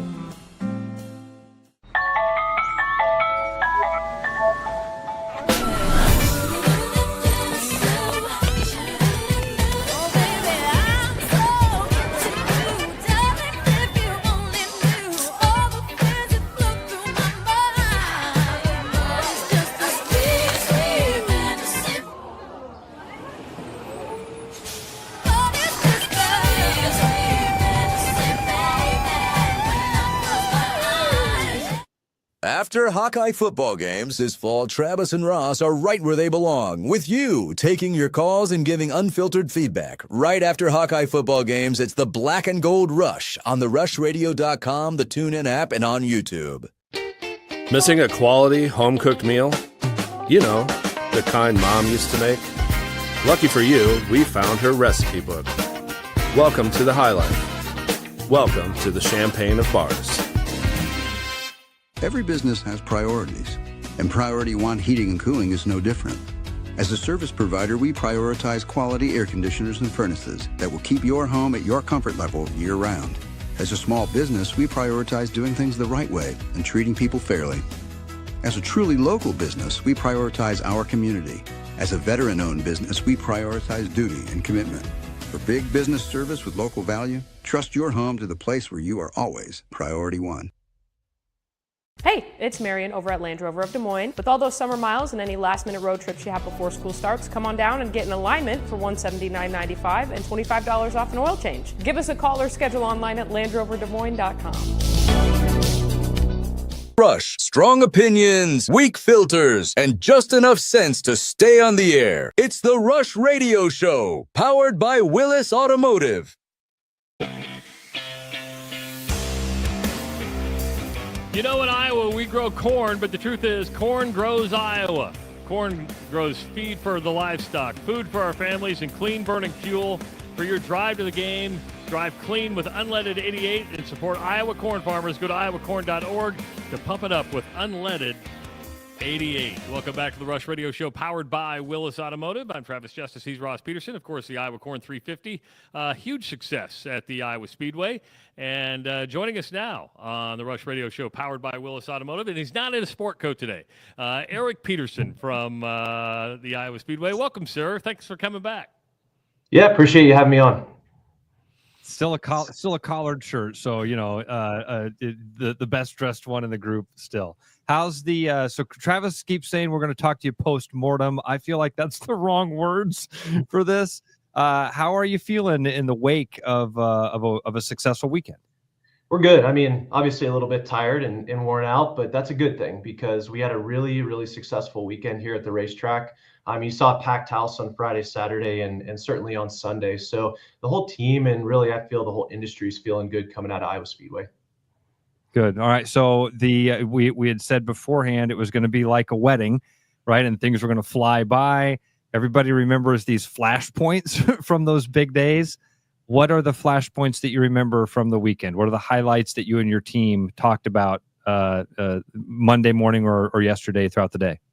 Yeah. So a couple of things we noticed, and even more so than last year, is just the support we had fans arriving much earlier this year, which is a really good sign, right? So we opened up our gates a little bit early each day just because the line was continuing to get longer and longer and longer. So Sunday, rather, for Cup Day, we had a lot of activity going on out in the Midway. We had activity with the concert and fan walk, and all those fans chose to come out and take advantage of all the activity and all the things we had going on. So Ross was fortunate enough to Ross was at the race on Sunday, and he if you know Ross, he likes to talk, he likes to mingle, he likes to find stuff out. Ross, you had a discussion with a fan who drove all the way from Minnesota to watch this and had some critiques of the track. Wasn't negative, but just not at all. Just wanted to know maybe some answers. So why don't you go through those questions? Well, yeah, and Eric, again, all of this is hearsay because that was my first experience with NASCAR. And I should tell you, man, home run. Like everybody that I've seen that was bragging about those logistics questions that we asked you about when we had you on last week, getting in and out of the parking lot was super easy. The staff was incredibly accommodating. I got my tickets kind of late on Sunday, so we got over there pretty late. We had no problem getting in. The staff was awesome, helping my handicapped dad get around. And so this is my only NASCAR experience, and it will not be our last. We loved it. In line, I'm getting some food, and there was an accident that happened while one of the 12 yellow flags happened while I was in the concourse, and we couldn't see what happened. And the gentleman behind me kind of said, "Oh man, I wish they had more monitors in the concourse." And that kind of started my brain going, like Travis said. And so I got inquisitive, and I said to the guy all this. I said, "This is my first time here, and I'm an Iowa boy, so this is the only track I know. Can you tell me what are some of the things that this track is lacking that other tracks have?" And he mentioned two things to me that I would like to ask about. One was the monitors, but the other one was the bag policy that was in place. Again, my only time ever going here, didn't seem odd to me. You let people carry in even like backpack coolers. But apparently at other NASCAR venues, they're allowed to bring in food and beer, whereas at Iowa Speedway, it was just water. And again, I'm going on hearsay here, so a lot of this might be bad information. Was there a difference in bag policy with the Iowa Speedway than other NASCAR tracks? There is. So that's a good observation. And that's something we see, and it varies track to track and it varies venue to venue. But going back to your first point of what you said, it's really positive, and I'm glad to hear that you had a great experience coming in with traffic and parking. I mean, those are things that, are pillars for us to make sure that that's a good experience. The monitors, that's another piece of great feedback. So after race weekend at every NASCAR track, including Iowa Speedway, we send out a list of questions. We do a gem survey for all of the ticket holders that came out, and we welcome all of those. We ask those types of questions. What could we do better? What are some things that you noticed? Perfect example. I mean, something like more monitors out in the concourse, pretty easy fix for us to do that, right? So we may not be able to see everything all the time. So I like that. As far as the bag policy, that does vary track to track. Coming from Kansas Speedway, they do allow coolers in with beer and soda. We allow coolers in with 2 sealed bottles of water.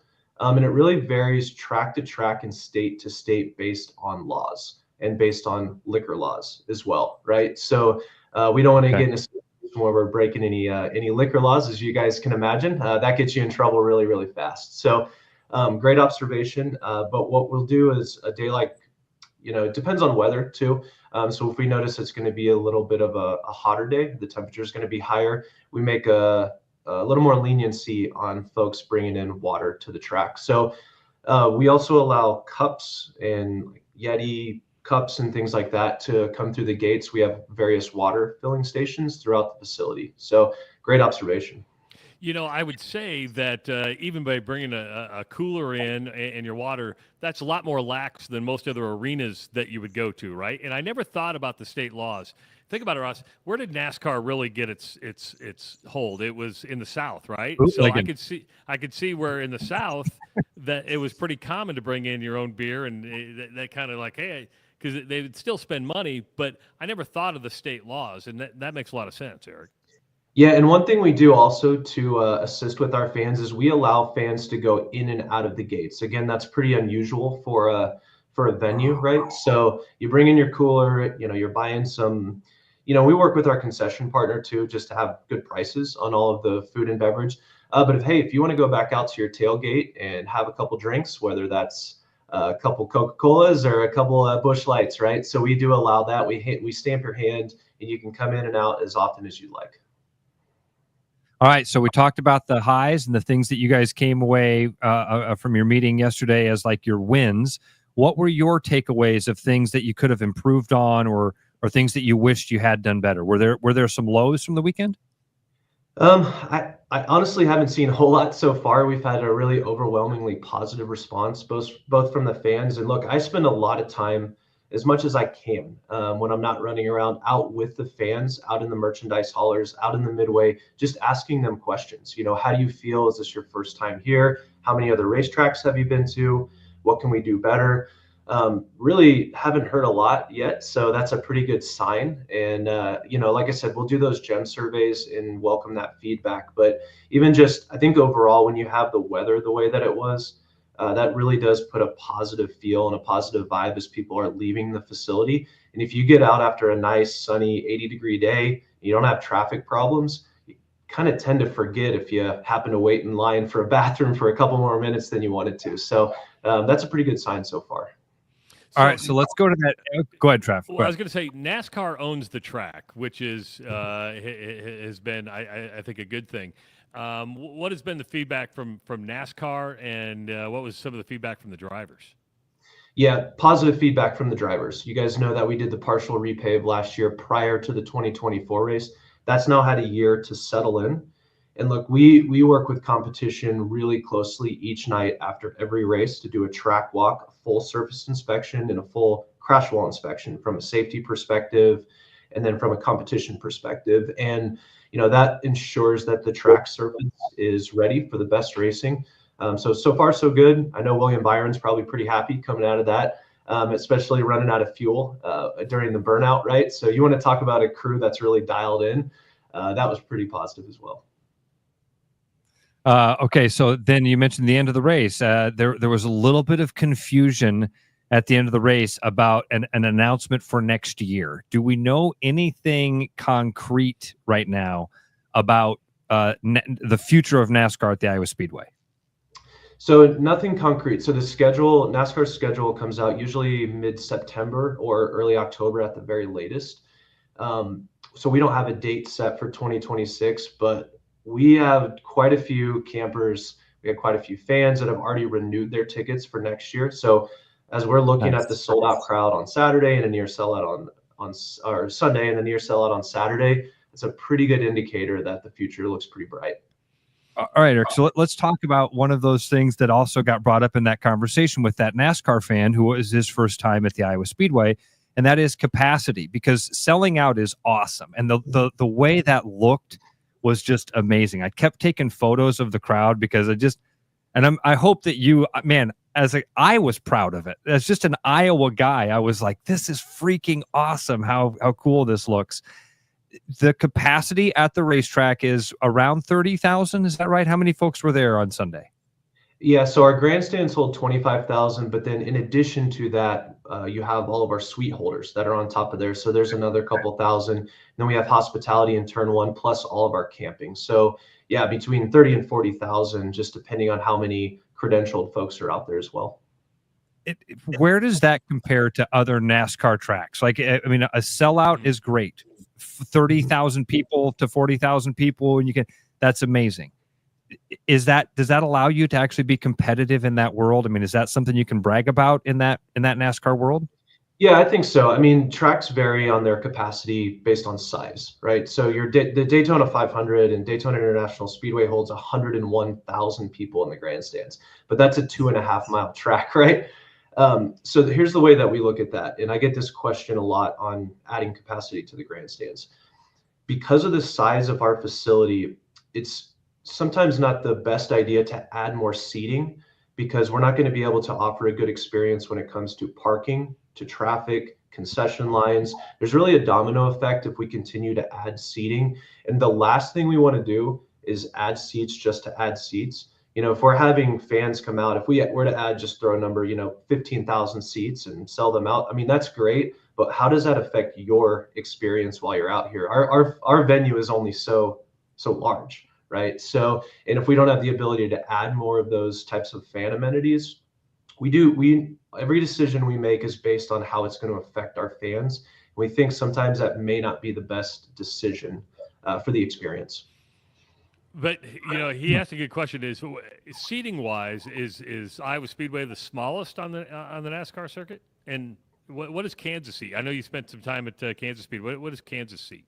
Yeah, so Kansas is around 40,000, right? So out in the grandstands, and then that's a 1.5-mile track as well. So yeah, as far as the seating capacity, Iowa Speedway is one of the smaller venues out there. But we always find ways to add more hospitality. We're planning to add some more campgrounds next year as we look for that, because that seems to be very popular, not only at our track, but at tracks in general. Yeah, it's a whole community. Campgrounds are a whole community, Travis. I'm very aware of that. Yes. Yeah. So I got to spend some time out in the campgrounds on on Friday. So we went out with the NASCAR caution crew and talked to all of the RV Hill ticket holders. That is actually one of my favorite parts of race weekend, is just getting out and talking to the campers that have been there, because a lot of them have been to other racetracks. A lot of them have been coming to Iowa Speedway for almost 20 years. They all know each other. And you mentioned earlier a community. It really is a community. They're here from Thursday. A lot of them just left yesterday, slowly, some of them, right? So, having a good time over the weekend. But I just love to see the camaraderie and all the fun that people are having. So as you start looking to next year without the understanding of there's going to be a cup race or not, you may have a good indication, just not telling us, which sometimes you can't. But what infrastructure improvements would you like to see at Iowa Speedway to even enhance the driver experience and the fan experience? Yeah, as far as the infield goes, we're always just looking for ways to improve that garage area down there to make it as comfortable, welcoming, and that we are a good host for those guys that are coming in, and they race 36 to 38 weekends a year. So we want to make that comfortable. As far as fan amenities, you guys, if you were here, you said you were here, so you walked through that midway display with the NASCAR experience, with all of our partners activating. I mean, that was about as jam-packed as you can get in a really good way, because it does offer a lot for the fans. So what we're going to improve on are things. We saw a lot of success on Saturday night with that concert with Jared Stout Band. There were a lot more people there than I could have even anticipated. I was there witnessing that. So just adding more things like that. So not necessarily capacity, but what are ways that we can offer entertainment for our folks that are staying on property throughout the whole weekend. All right. I love it. Yeah. Thank you, Eric. This is great stuff, man. And thanks for coming on with us. Thanks. Congratulations on a successful weekend. It did seem to me like the things that were in your control, you guys nailed. And then the things that you couldn't control, like the weather, you nailed. Perfect. Yeah. The racing was a great race. It was really, really fun racing. The cautions were the one hiccup, right? Yeah, there were a lot of cautions, right? I think the most of the year. So, and you nailed it. Like our team has talked about this, competition has talked about it. For everyone that was here, there was just a general good, I've heard the word aura around the race weekend the whole time. Like you're walking through the grandstands, everybody's in a good mood. The weather does have a lot to do with that. But we're activating a lot of things on property. So we just generally saw a lot of happiness over the weekend. And coming out of that, I know that makes our team really happy because that's what we strive for all year. All right. I do have one. Okay. Go ahead, Trav. I got one more really ignorant question he's going to have to help me with. Because I got a goofy question. The more you get to know us, you're going to notice that we're kind of whacked. And you might be a little bit more reserved than we are. I'm really kind of anticipating that. But what's the craziest thing you saw over the weekend? I mean, from a fan in the camping area, maybe an arrest, anything. What was the craziest thing you saw this weekend? Yeah, so keep in mind, I'm comparing this to being at other tracks like Talladega, and when you go down to Talladega and the Talladega Boulevard, there are things that I've seen that I don't know that there's any entertainment situation where I can explain this, regardless of what the parameters are and how we're talking. But for here at Iowa Speedway, there was a concert also happening at the same time as that Jared Stout band out in an RV Hill, and a lot of alcohol being enjoyed during that as well. So we saw a couple crazy things going out on that. But whenever people ask me that question, or any track president that question, it's always, it happened in the campgrounds. So we saw some wild stuff on Saturday night. I'll just put it that way. I was hoping you'd share one, but okay, I get why you're not going to go there. Maybe right. I don't want to single anybody out on those campgrounds. We want them to keep coming back. All right, now my really ignorant question again, back to this being my very first NASCAR race. I've spent a lot of time at dirt tracks. I've spent a lot of time at Knoxville, something I wasn't anticipating that I had that FOMO or that I missed out on. Saw a lot of people walking around, Travis, with these red headsets on and this little radio, and they were able to listen to the radio traffic for their favorite driver. So, like, if you're a Joey Logano fan, if you wanted to listen to Kyle Larson, if you wanted to listen to Brad Keselowski, you could listen to the interaction between those two. That's something, Eric, that you order ahead of time through NASCAR? Yeah, I'm so glad you brought that up. That's one of my favorite things to tell people before they come out to the venue. So we work with racing electronics for those headsets, right? And you order it ahead of time, you get to the facility, and that allows you to dial in the crew, the driver, you can listen to the broadcast. And if you're sitting with your buddy or with your family, you hit that little dial and you can pop and you can hear how loud it is, have a conversation. And that's unlike anything at any sporting event. I mean, you're listening to the driver the whole time, and it's totally uncensored, as you probably experienced. So we encourage everybody. A great way to get into the sport. Good. All right. Thanks a lot, Eric. Thank you so much, thanks, man. Eric. Appreciate it, man. We'll catch up soon. Appreciate it. Yep. Thank you, guys. Appreciate it. Congratulations on a wonderful weekend. Eric Peterson joining us on the Rush Radio Show, powered by Willis Automotive. And again, everything was great. Everything was great. And then boom. Just the echo thing? Yes. Damn it. I kind of wondered because I heard him kind of stutter there for a second. And I thought, something distracted. It was the echo. Okay. Darn. All right. Well, here, just let me monologue for a little while then. All right. So, I am happy he came on with us. I love the fact that they feel like it was a successful weekend and everybody had that same kind of feeling that I did. Great representation for the state of Iowa. And we're hearing that it's not that expensive for the scanners, which is pretty cool, right? I mean, you can just dial in your driver. Imagine, Travis, if the only thing I can equate it to would be if you were to go to a football game and you were able to listen to the coordinators talking to the head coach. You were able to listen to the quarterback's communication with the sideline. That's what that's essentially what that is. You know, we see the quarterback doing this and he's getting the play call in. Imagine if you were able to listen to that. Now, obviously in football, that'd be bad because then some guy on the other sideline is just going to listen to your play. But that's about as close as it is Well, the interesting part about that is that other teams could probably listen to this. So there's probably no secrets in track strategy, right? Well, I think the idea is that you are so. That's a great question, Travis. I don't know, and my guess is that you are so focused on what you have to do. That thing of worry about what you can control. Is there an advantage to know when Kyle Larson is going to go high or go low, or is there an advantage to knowing when he's going to pit? Maybe, but I think that you're gonna see that information instantly anyway. Man, that's cool. That's pretty cool. So and Frank just helped us out. Frank, remember we met Frank on Friday. Frank's my buddy that was at Offutt for a long time and listened to you when you were in Omaha. He says that, and he's a big NASCAR fan. He said they use code words. So that answers your question. Yes, they are listening, and yes, there are still. You wonder if the code words change from week to week, or if you got a counter stallions who's listening to everything to break it down. Pitchers and catchers have different signs when there's a guy on second, right? Yeah. Oh, yeah. Dude, I wonder if that's a deal. Like, hey, when we're coming up behind Logano, we got to use the different words because remember, Logano's team they monitor the guys around him.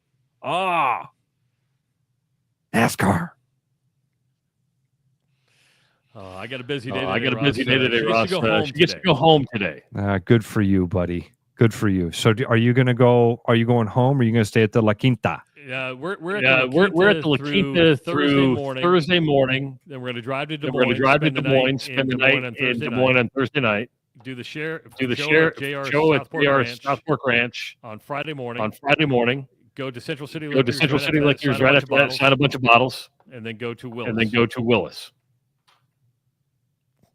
It's a packed week. Got changed for a quarter?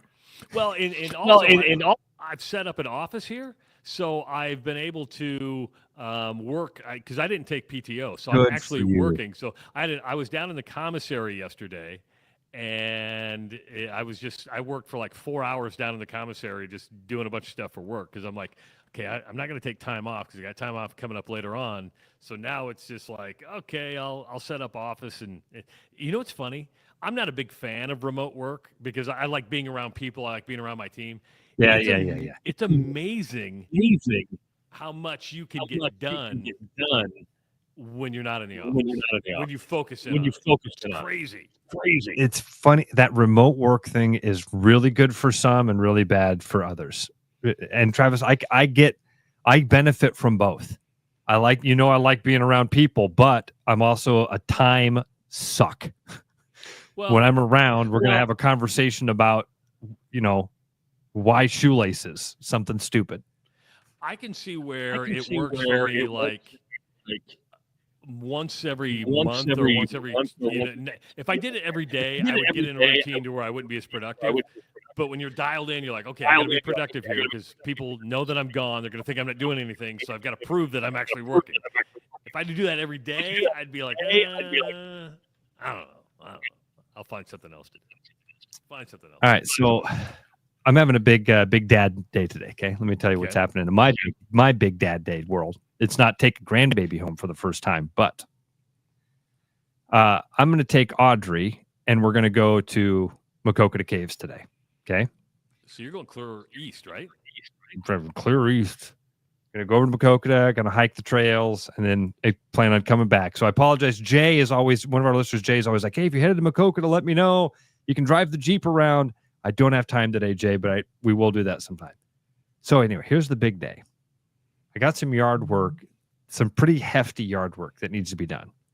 And yesterday I went to Eli and I'm like, hey, let's go. And you and I are going to tackle this thing together. And that way you can relax tomorrow while I'm gone. And Eli said, how about if I just do it tomorrow while you're gone? Do you trust him? I do. I mean, it's this, he's a 15-year-old boy. Okay. I'm not stupid. Do I trust him? Yes. Am I worried that it won't get done? Yes. So we'll see. I said, it's a big job. He's like, oh, I can do it. I'm going to do it. And I said, no, listen, I'm going to turn it over to you, I'm going to expect it to be done right. So is there an accountability that goes with this? Like if he doesn't do it? Well, what would that look? Help me out with this, Dad. What does that look like? What do you mean? It's the set Is of there parameters. trouble? Is there what? Yeah. What is the penalty if he doesn't do it now? Yeah. Okay. Anything you could take away? Video games. The girlfriend. That's it. That's what I'll say. That's what I'll say. There it is. There it is. There it is. If you don't get it done, Molly can't come over for a while. Bang. That'll make it happen. I just figured out how to manipulate him. Yes. Manipulating your children 101. Tyler says fair work, but no fair run. What does fair run mean? I have no idea. Because I think he's pretty tired after his shift at the fair. I don't think he does much after his shift, does he?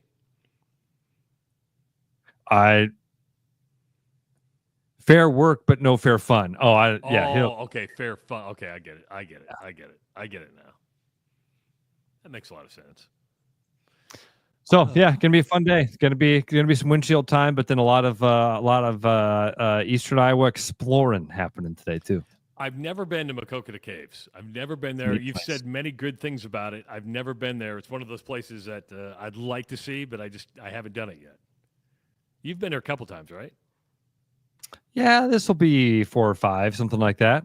Yeah. Now, is that like an all-day exploration, or is it a couple-hour type of exploration? Couple of hours. Yeah, 3 or 4 hours of hiking to get around to see all the different caves. So, hey, quick reminder, and that is we are going to be live at JR South Fork Ranch on Friday from 6 to 8. JR South Fork Ranch is the place to party at the Iowa State Fair. 49 musical occasions. That means there's music all day. The stage is going to be set up, and tremendous food at every price point. If you want to spend $100, you spend $100. If you want to spend $9, the Chicken Pickle Ranch, right, Ross? The Chicken Pickle Ranch rocket. Yeah, all sorts of great stuff, and more important, just a fun place to be. Eric Peterson's talking about the aura and the feeling that happened around the Iowa Speedway. Man, you want to have fun at the Iowa State Fair? You're not having fun at the Iowa State Fair? Go see how JR South Fork Ranch changes your attitude. It just makes you feel fun. You're like, yeah, this is the fair. You'll look around and you'll be like, oh, Chris Meharry's here. I'm in the cool spot. And I'm not going to say what it is because Brooks doesn't want me to. I'm just saying if you hang out at JR South Fork Ranch enough during the fair, you're going to see something pretty unique. Just throwing that out there. You're going to see something pretty cool. That's intriguing. It's think Brooks, think his weird mind. Dude. And you're going to see something pretty cool. Just throwing that out there. That's why you want to hang out. It is the Rush Radio Show powered by Willis Automotive. It's Body Armor. Real hydration with electrolytes. No artificial dyes and coconut water. Choose better. Body Armor. With over 260 beers on tap, El Bait Shop isn't just another craft beer bar. It's the best. Beer lovers know. El Bait Shop, 200 Southwest 2nd, Des Moines. There's a new spin on casual dining near Drake University. Lucky Horse Beer and Burgers. Craveable faves, flatbreads, delicious burgers, frozen cocktails, and a crazy cool vibe. Get to Lucky Horse Beer and Burgers today. Are you thinking about buying a home this year? Start by getting pre-approved with Gary Presnall at Northwest Bank in Des Moines to see how much you can qualify for and what loan programs meet your needs. Gary can get you pre-approved in 30 minutes or less with a pre-approval letter to you. Gary offers first-time home buyers programs, VA loans, along with FHA, IFA, and conventional loans. Call Gary at 515-975-6767 or find his profile at nw.bank. Member FDIC, Equal Housing Lender. After Hawkeye football games this fall, Travis and Ross are right where they belong, with you taking your calls and giving unfiltered feedback. Right after Hawkeye football games, it's the Black and Gold Rush on therushradio.com, the TuneIn app, and on YouTube. Hi, I'm Sean McFarland, Service Manager here at Mini of Des Moines. It's August, and while most of Iowa has shifted their attention to corn dogs and butter cows, us here at Mini of Des Moines are still focused on making sure your Mini is running properly and well maintained. Please give us a call or schedule your appointment online at miniofdesmoines.com. Bread is made from scratch, freshly baked with locally sourced ingredients and love. At Big Sky Bakery, we take great pride in our delicious products. We know you'll enjoy them almost as much as we enjoy baking. Looking for the perfect golf escape? Experience links-style golf right here in Ames at Coldwater Golf Links. With rolling fairways, large greens, and unique routing, it's golf the way it's meant to be played. Whether you're a seasoned pro or just starting out, you'll love our course's welcoming atmosphere and friendly staff. Grab your clubs, book a tee time, and make every round unforgettable. Coldwater Golf Links, where great golf leads to great memories. Visit coldwatergolf.com to book your round today. Back to the Rush. Strong opinions, weak filters, and just enough sense to stay on the air. It's the Rush Radio Show, powered by Willis Automotive.